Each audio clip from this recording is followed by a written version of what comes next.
Right, this is to officially ask you a question. Is there a postscript? Well, Is there?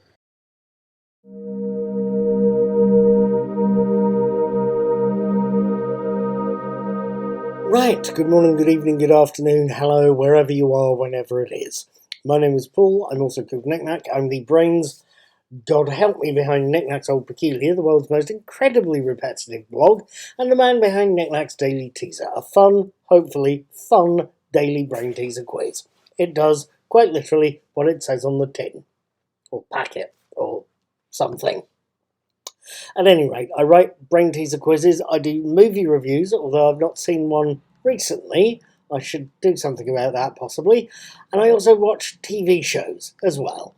I will try and put that lot all in the corner here so that you can browse through some of my content, but you can easily do that by subscribing and dinging the notification bell. That way, when I release something new, you get to find out about it first. At any rate, I mentioned TV shows. I watch TV shows occasionally, and occasionally, if they're ones I think are worth talking about, I will talk about them both on the blog and here on my YouTube channel. Just recently, I've been watching Star Trek Picard's third and final series, and it's shaping up to be rather interesting. They had Ro Laren in the most recent episode, and I'm also watching For All Mankind, the third series of that self-same sci-fi piece. Tonight is Monday the 20th of March, last night was Sunday the 19th, and last night is when I saw episode 7, Bring It Down. I wanted to tell you what I thought of it. Episode 7, Bring It Down, opens with a news broadcast telling us water has been found on Mars and that a drilling team of Soviet and Helios crew members have been tasked to find said H2O.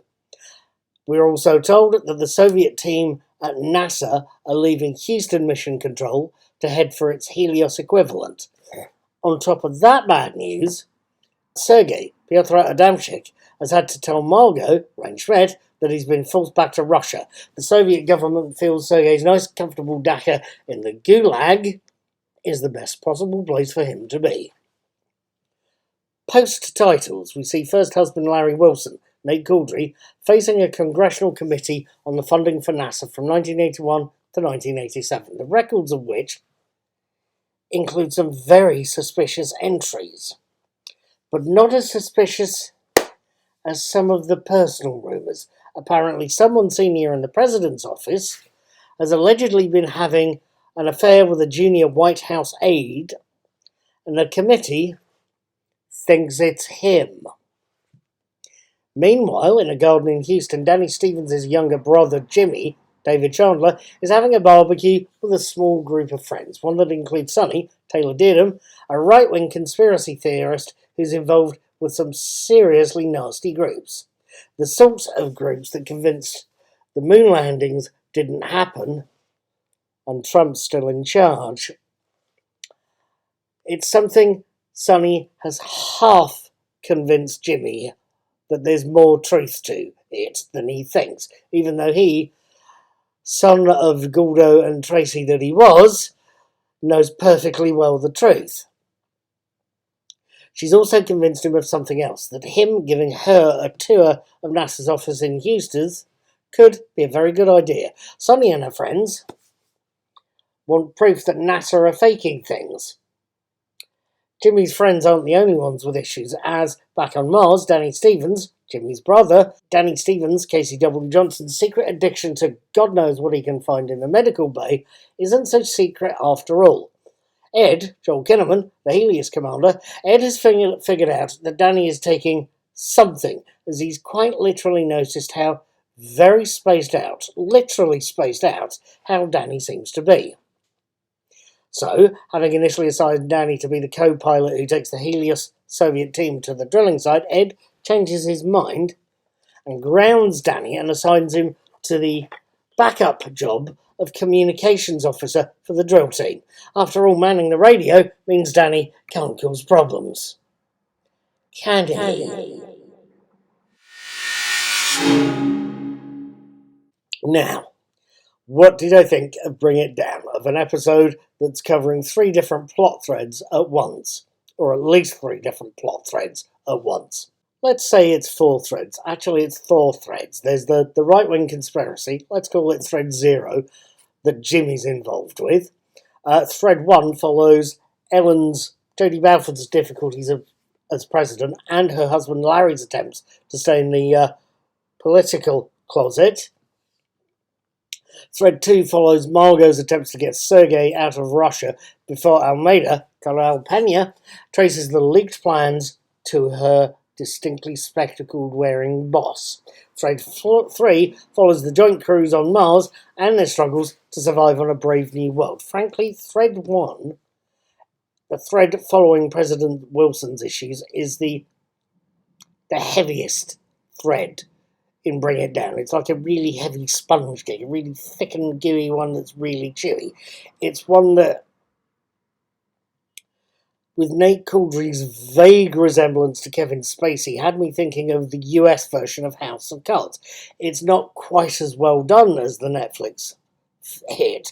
Let's face it, at its height, House of Cards was very watchable, and it's a little too slowly paced for my taste.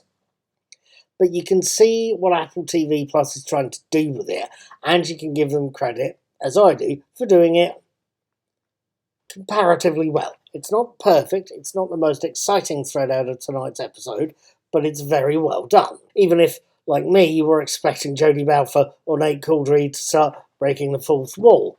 Thread 2 has given us the first of the episode's cliffhangers, with Almeida realising exactly who has sold NASA to the Russians, even if she doesn't know why her boss has done what she's done.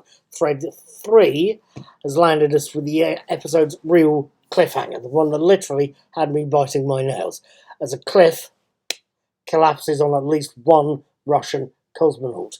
With an episode ending like that, you can bet your rear I am going to be watching the next one. With all of that said, yes, this is another good episode.